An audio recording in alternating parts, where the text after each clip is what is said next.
প্রতারণার জাল ছড়িয়ে ছিটিয়ে সব জায়গায় আছে।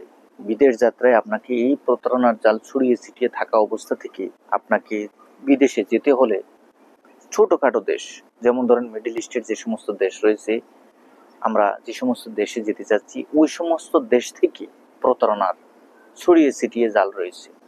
আরে ভাই, একটা কথা বিশ্বাস করবেন কিনা জানি না, আমরা ইন্ডিয়ার ভিসা করাই। ইন্ডিয়া বাংলাদেশের পাশের দেশ, এই ইন্ডিয়ার ভিসা করাতে আমাদের সাথে দুর্নীতি করা হয়, আমাদের সাথে জালিয়াতি করা হয়।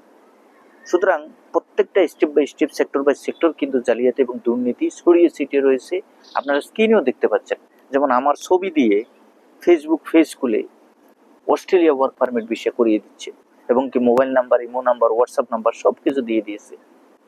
তাহলে ভাই, এই সমস্ত বিষয়ের কোনো মানে আছে? এই সমস্ত জালিয়াতি প্রতারক চক্র সম্পূর্ণ সব সময় আপনারা এই সমস্ত বিষয় সম্পর্কে সচেতন থাকবেন, দূরে থাকবেন। ধন্যবাদ।